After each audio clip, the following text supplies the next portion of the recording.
Think of the word dessert and you probably imagine things like chocolate cake, ice cream, apple pie, creme brulee. And while all these things can be readily found in Hong Kong, this city where East meets West arguably more than anywhere else is also a haven for traditional Chinese desserts, with the best places serving them in the city being a huge deal for locals. Today we're heading to a spot that is regarded by many as right up there, especially when it comes to tangyan glutinous rice balls. These are delicious spheres created with dough made from rice flour and water with sweet fillings inside, are a dessert staple steeped in folklore and an integral part of some important holidays in the Chinese calendar. Fook Yuen in Fortress Hill has gained a reputation over the past 3 decades for doing them as good if not better than anywhere else in the city. So join me as I enjoy tangyan and other delicious desserts at this neighborhood institution and dive into the sweet side of Cantonese food culture. This is Sam Eats It.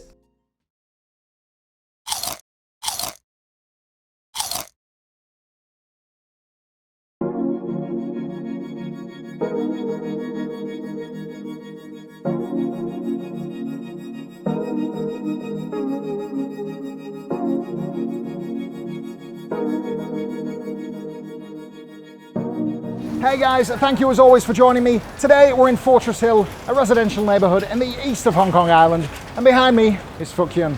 This place started off some 30 years ago as a street food cart. They'd actually sell the glutinous rice balls on the street, and the owners did so well that they were eventually able to open this brick and mortar place that you see behind me. It's popular with Hong Kongers, young and old, and it's a really good job that it's located in this city walkthrough with plenty of space outside, plenty of places to perch while you eat your rice balls, because it is incredibly popular and it's often really hard to get a table in there. Like a lot of dessert spots in town, this place opens a little bit later in the day, 4 p.m. to be exact, which is why we're starting off a little bit later. But enough about the place itself. I know what I'm going to get, so let's go in there, soak up the vibes, and get our delicious Chinese dessert treats. Let's do this.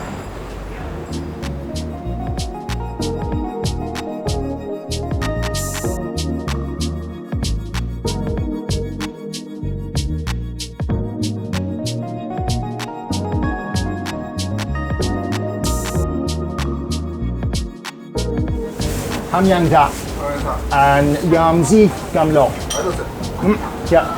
Okay. Yin yang tangyan.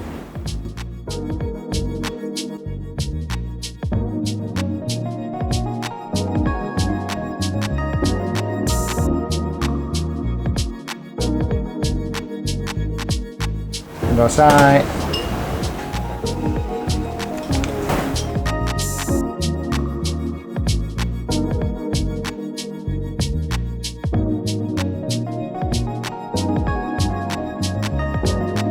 We've come in and we've ordered, and the vibe in it's starting to fill up as people are finishing with their dinner and they're coming in for the after dinner sweet snack, the dessert.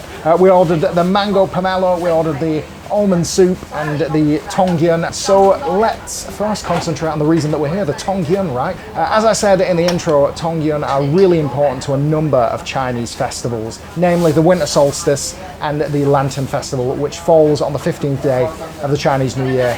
And they symbolize togetherness. That's the reason that I suspect they are so important to festivals. Number one, they're round, so that's kind of like never-ending completeness. They are sticky, which is kind of like, you know, the stickiness of family sticking together. And the yun in tangyan is the same word as completeness, entirety in Cantonese. So they've got a number of meanings and symbolism that makes them perfect for Chinese festivals, because Chinese festivals are all about getting together with family and eating. Especially when it comes to the Lantern Festival, there is some mythology surrounding these little bowls. And the mythology comes from the Han Dynasty, if I'm not mistaken. And I'm probably going to butcher the names here and might get the story all wrong, but I'm going to give it a try. So, as Han Dynasty folklore goes, there was a palace maid called Yung Zhao, who was an expert tangyan maker. And partly because of her skill, the emperor forbade her from leaving the palace walls, so she couldn't see her family. And because of this, she sunk into a deep depression.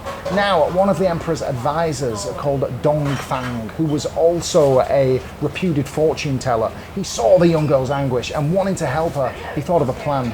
Because he was a fortune teller, he decided to fake a prediction that on the 15th day of the first lunar month, the god of fire would roll into town with a catastrophic fire that would burn everything in its path if it wasn't appeased.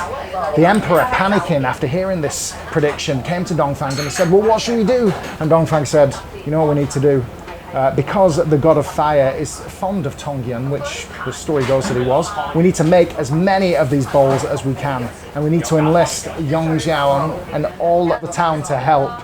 And Yang Zhao and her family were united, all because of tangyan. Now the ones we've got here are the yin yung tangyan, which means they're a mixture. We've got 3 which have sesame paste in them, 2 which have peanut, and they look absolutely fantastic. So that's it for the mythology, that's it for the significance. Now let's try this dish. We're going to go for the sesame seed ones first because I can tell what it is because the translucent skin is showing the sesame paste inside there. Let's do this. It looks and smells so good.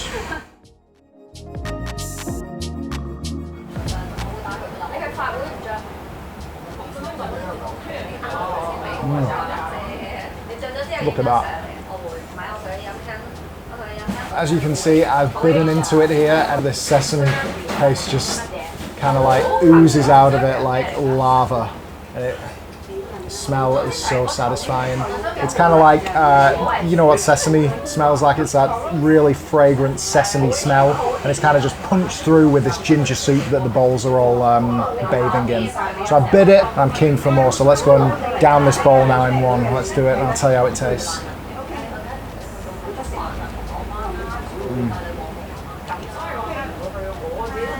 Oh my god, that is seriously heavenly. That is so, so good.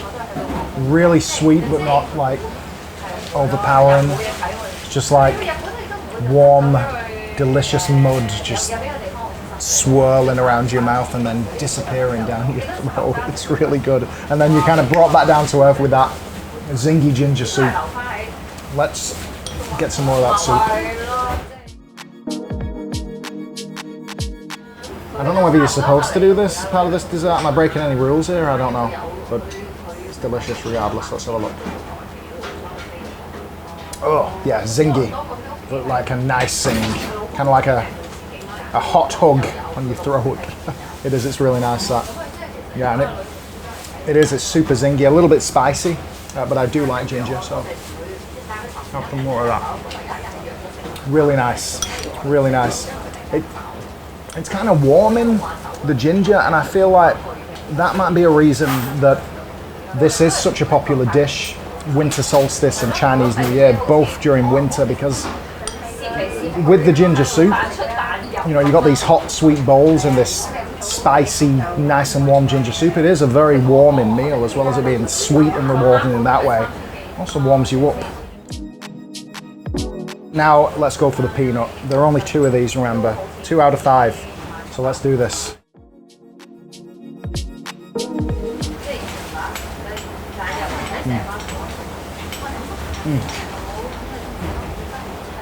Have a look at that. A bit thicker.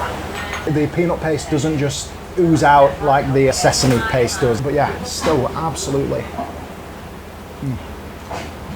really nice. And what's good about these little dumplings is the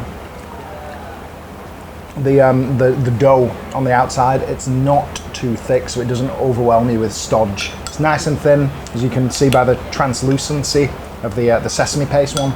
Nice and thin skin, so it lets the filling be the star of the show. It doesn't take away from it, which is really nice and really appreciated.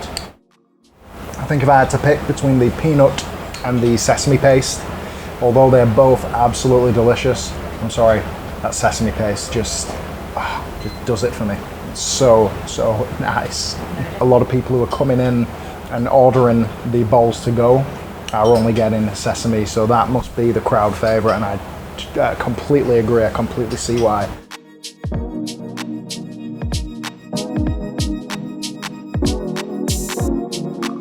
Now let's move on to our second dish, almond sweet Chinese soup. Now, Chinese soups, it's a bit of a weird concept having a sweet soup in Western culture. You know, soups are usually tomato, oxtail, some kind of beef, like whatever. But in Chinese culture, soups can also be desserts. So let's try this. It's almond. It's got a lovely little skin that's formed on the top. So let's try this now.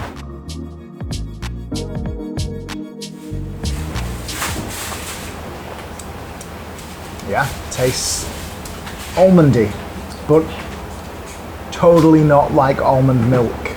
It's got like a really sweet, kind of cakey vibes to this one. And I don't know why, but it brings back memories of childhood. I don't know exactly what it is, but you know how taste and smell unlocks parts of the brain. Maybe there's a famous childhood snack in the UK that has this flavour, but yeah, it brings back, yeah, memories of that. It's sweet, almondy, not overpowering though. Again, that's the most important thing about these things. It's sweet, but kind of like in a refined, classy, subtle way. It doesn't need to kill you with sugar. You know, it lets the flavours do the talking. The natural flavour of the almond really comes through, and that's the thing that smacks you in the face. It's not the little white crystals that have been dissolved in there. There's not a lot of sugar, I don't think. Definitely not added, but yeah, really nice. Just a calm taste. Calming, nice, almondy, yum, love it. And I can totally see how dessert soups in general, no less almond soup, are very popular with locals and in Chinese culture in general. Yum.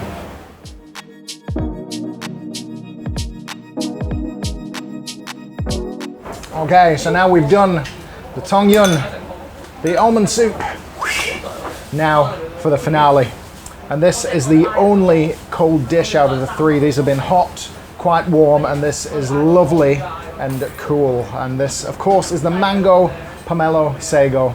And it looks absolutely lovely. You can see these quite chunky bits of mango bobbing about in there, and then all the little balls here, and it's just a lovely array of yellow and orangeness. After the hotness of these two, let's see how this is.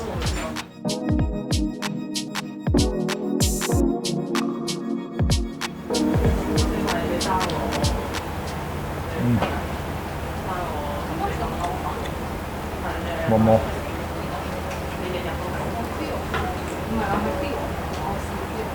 Wonderful. That is lovely. First thing that hits you overall, that lovely, beautiful, tropical mango taste. This is definitely a mango-centric dish. Get hints of the pomelo, but the mango speaks louder. And then these little sago bubbles here, these bowls. Super nice for texture. They just burst under the pressure of your teeth and let a little splash of sweetness out in your mouth. And this is just absolutely lovely. Really refreshing, nice and sweet again, not overpowering though, lets the true flavours do the talking rather than the sugar. And yeah, just lovely. I could eat this all day. Truly, truly lovely. These mango chunks are nice and generous as well, nice and big. Lovely. Absolutely lovely. It's not like anything in the UK, obviously, and it's actually quite a different vibe from the tangyan and the almond soup. I suspect that this has a lot of Southeast Asian culinary heritage, which, you know, is part of the course in Hong Kong, which is such a culinary melting pot. You know, you've got to have that. Probably came later into the culture, maybe a couple of hundred years after these guys.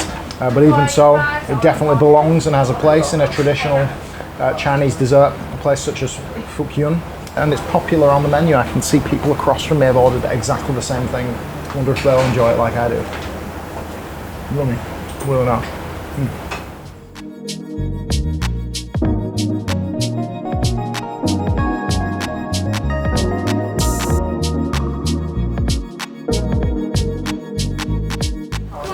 Finished.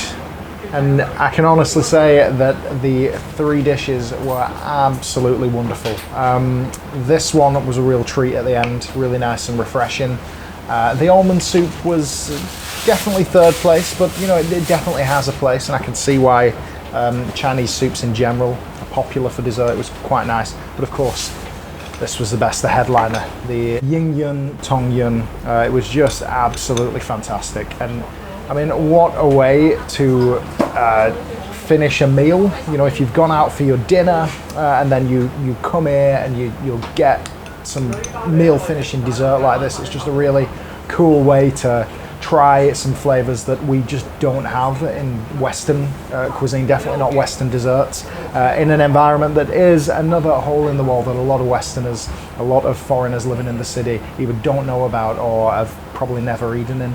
So it's just great to be able to do this. Now it is pokey, it's a hole in the wall, so you get a lot of people coming in here, as I alluded to before, getting takeout bowls, and that's what we're going to do in the true spirit of being Hong Kong foodies. We're going to get some bowls to go, yeah, probably the sesame paste ones as well. So as always, it's been an absolute pleasure. Thank you for joining me, and I hope you've enjoyed it as much as I have eating it, and I'll see you next time on Sam Eats It. Cheers.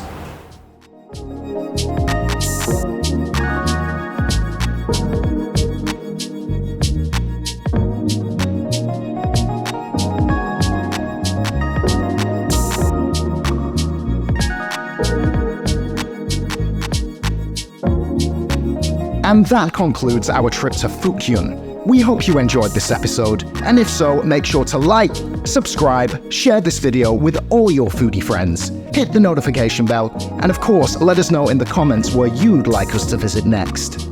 Thanks for watching, and until the next feast, take care and stay hungry.